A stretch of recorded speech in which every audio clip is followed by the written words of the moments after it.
பயிர்க்கடனை தள்ளுபடி செய்ய கோரி ஈரோடு அருகே கூட்டுறவு வங்கியை முற்றுகையிட்டு விவசாயிகள் ஆர்ப்பாட்டத்தில் ஈடுபட்டனர். கூடுதல் விவரங்களோடு நமது செய்தியாளர் குணசேகரன் நம்மோடு இணைந்திருக்கிறார். குணசேகரன், தொடர்ந்து விவசாயிகள் ஆர்ப்பாட்டத்தில் ஈடுபடக்கூடிய காட்சிகளை நாம் தொடர்ந்து காண்கிறோம். விவரங்கள் என்ன? நிச்சயமாக தமிழ்நாடு அரசு சமீபத்தில் அறிவித்திருக்கக்கூடிய இந்த வேளாண் பயிர்க்கடன் என்பது ஒரு ஏமாற்று வேலை, கண்துடைப்பு என தொடர்ச்சியான ஒரு குற்றம் சாட்டி விவசாயிகள் போராட்டத்தில் ஈடுபட்டு வராங்க. தாவேக்காவை பொறுத்த வரைக்கும் தேர்தல் அறிக்கையில் சிறு குறு விவசாயிகளுக்கு முழுமையாக இந்த வேளாண் பயிர்க்கடன் தள்ளுபடி செய்யப்படும், 5 ஏக்கருக்கு மேல் வைத்திருக்கக்கூடிய விவசாயிகளுக்கு 50% பயிர்க்கடன் தள்ளுபடி செய்யப்படும் என்று அறிவித்திருந்தது. ஆனால் அதற்கு நேர்மாறாக தற்பொழுது இந்த அறிவிப்பு என்பது வெளியாகி இருக்கின்றது. அதற்கு கண்டித்துத்தான் தமிழ்நாடு முழுவதுமே பல்வேறு மாவட்டங்களிலும் தொடர்ச்சியாக இந்த போராட்டங்களை விவசாயிகள் முன்னெடுத்து வர்றாங்க. அந்த வகையில் தான் ஈரோடு மாவட்டம் கவுந்தப்பாடியில் கூட்டுறவு வங்கியை முற்றுகையிட்டு தற்பொழுது விவசாயிகள் ஒரு கண்டன ஆர்ப்பாட்டத்தில் ஈடுபட்டு வர்றாங்க. தேர்தல் வாக்குறுதியின் வாக்குறுதியில் விஜய் அளித்த உத்தரவாதத்தின்படி முழுமையாக பயிர்க்கடனை தள்ளுபடி செய்ய வேண்டும் அப்படிங்கிறதா இருக்கக்கூடிய இந்த விவசாயிகளுடைய அந்த கோரிக்கையாக இருக்கிறது. அந்த ஒற்றை கோரிக்கையை முன்வைத்துத்தான் தற்பொழுது இந்த கண்டன முழக்கங்களை எழுப்பி போராட்டத்தில் ஈடுபட்டு இருக்காங்க. விவசாயிகள் இருக்காங்க, நம்ம உங்கள்கிட்ட பேசலாம். இந்த ஆர்ப்பாட்டத்தின் மூலமா நீங்க என்ன கேட்குறீங்க? விவசாயிகளுக்கு கடன் முழுவதும் தள்ளுபடி செய்யணும். தேர்தல் வாக்குறுதி என்ன சொன்னையோ அதை செய்யணும். என்ன சொன்னாங்க முதல்ல நம்முடைய தேர்தல் வாக்குறுதியில் சிறு குறு விவசாயிகளுக்கு கடன் பூரா தள்ளிடுறோம், பெரிய விவசாயிகளுக்கு பாதி கடன் தள்ளணும் சொன்னாங்க. பாதி கடன் மாட்டேன், மீதி கடன் மாட்டேன், கடனை பூரா தள்ளணும். கடனை தள்ளினால் மட்டும்தான் விவசாயம் செய்ய முடியுமா, இல்லைன்னா செய்ய முடியாது. மழையும் பெய்யாது, ஒன்றும் பெய்யாது, அணைய தண்ணி வராது. 5 வருஷத்துக்கு கடும் பஞ்சம் வரப்போகுது. இது வரைக்கும் சினிமா இப்போ நாடு எங்கே போகாமல் தெரியாது. விவசாயிகளும் கஷ்டப்படுற ஆளுமில்லை, ஒன்றுமில்லை, கட்டுப்படியான விலை இல்லை. கண்டிப்பாக கடனை தள்ளுபடி செய்கின்ற வரை இந்த போராட்டம் நடந்து கொண்டே இருக்கும் என்பதை ஆணித்தனமாக கோருகின்றேன். கூட்டம் அதிகமாகிட்டு தான் போது, குறையதில்லை. கடன் வந்துகிட்டே இருக்குது, அதிகமாகிடுது. கடனை கட்ட முடியாது, கடன் கட்ட முடியாது. அது தள்ளுபடி செய்யணும் கண்டிப்பாக.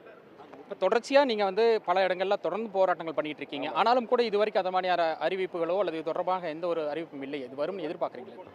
கண்டிப்பாக இது மிகப்பெரிய போராட்டமாங்க. இன்றைக்கி அங்கங்கே மத்திய கூட்டுறவு வங்கி முன்னாடி மட்டும் பண்ணிகிட்டு இருக்கிறோம். விவசாய குறைதீர்க்கும் முகாம்னு ஒன்று வாரம் வெள்ளிக்கிழமை நடக்குங்க. அந்த அடுத்த மாதம் நடக்கிறதுக்குள்ளே முதலமைச்சர் அவர்களும் இதுக்கு துறை சம்மந்தப்பட்ட அதிகாரிகளும் கரெக்டான நடவடிக்கை இல்லைன்னா ஒவ்வொரு மாவட்டத்திலேயும் உள்ள விவசாயிகள் குறைதீர்க்கும் குறைஞ்சது 2000 to 3000 விவசாயிகள் அடுத்த விவசாயிகள் குறைதீர்க்கும் முகாம் கலந்துக்கிட்டு எங்களோட எதிர்ப்பை மிக பலமாக காட்டலாம்னு விவசாயி நாங்களாக தீர்மானம் பண்ணிக்கிறேங்க. அதனால் அடுத்த விவசாயிகள் குறைதீர்க்கும் முகாம் வரதுக்குள்ளே முதல்வர்கிட்டருந்து ஒரு நல்ல அறிவிப்பு வரும்னு நாங்கள் எதிர்பார்க்குறோம். ரெண்டாவது, இது எதனால் கேட்குறோம், நாங்கள் இப்போ எல்னினோன்னு ஒரு தாக்கம் வந்துட்டு இருக்குது. இது இங்கே மட்டும் இல்லை, உலகம் பூரா நடந்துட்டு இருக்குதுங்க. ஜெர்மனியில் 4500 பேர் செத்து போயிட்டேங்கிறாங்க. நம்ம இதில் தர்மபுரி எல்லா பக்கம் வறட்சி வரும்னு ஆய்வாளர்களே சொல்லியிருக்காங்க.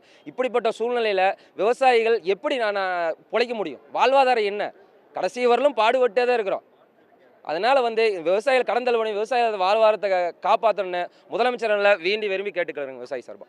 இப்போது பட்ஜெட் டேட் அறிவிச்சிருக்காங்க. 5ஆம் தேதி பட்ஜெட்டு, 6ஆம் தேதி வேளாண் பட்ஜெட். இதில் அறிவிப்பு வரும்னு எதிர்பார்க்குறீங்களா? நீங்கள் என்ன கேட்குறீங்க? நாங்கள் உறுதியாக இந்த வருகின்ற பட்ஜெட்டில் முதல்வர் அவர்கள் விவசாயிகளுடைய பயிர்க்கடனை பாகுபாடின்றி அனைத்தும் தள்ளுபடி செய்வார் என்று மிகவும் ஆவலோடு எதிர்பார்த்து கொண்டு இருக்கிறோம்.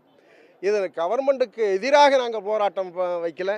எங்களுடைய நிலைமையை இந்த நாட்டு மக்களுக்கும் அரசுக்கும் புரிய வைப்பதற்காகத்தான் நாங்கள் இந்த போராட்டத்தை நடத்திட்டு இருக்கிறோம். ஆக வருகின்ற பட்ஜெட்டில் முதல்வர் அவர்கள் எங்களுடைய அவர் கொடுத்த வாக்குறுதிப்படி பயிர்க்கடன் முழுவதும் பாகுபாடின்றி தள்ளுபடி செய்ய வேண்டும் கேட்டுக்கொள்கிறோம். மீண்டும் பயிர்க்கடன் தள்ளுபடி செய்வது மட்டுமல்லாமல் இன்றைக்கு காவேரி பொய்த்து போய்விட்டது, பவானிசாகர் பொய்த்து போய்விட்டது, பிஏபி பொய்த்து போய்விட்டது, வைகை அணை காய்ந்து விட்டது. ஆகவே வறட்சிகள் அதிகமாக இருக்கின்ற காரணத்தால் ஏக்கர் ஒன்றுக்கு 25,000 ரூபாய் எங்களுக்கு சப்சிடி, அதாவது உற்பத்தி மானியத்தை அறிவிக்க வேண்டும். புதிய அறிவித்து ஒரு மிகப்பெரிய மாற்றத்தை உருவாக்க வேண்டும் என்று நான் கேட்டுக்கொள்கிறோம். தேர்தல் வாக்குறுதியில் அறிவித்தபடி அந்த வேளாண் பயிர்க்கடனை முழுமையாக தள்ளுபடி செய்ய வேண்டும் அப்படிங்கிறதா அந்த விவசாயிகளுடைய கோரிக்கையாக இருக்கிறது. வரக்கூடிய அந்த வேளாண் பட்ஜெட்டில் இதற்கான அறிவிப்பை வர வேண்டும்.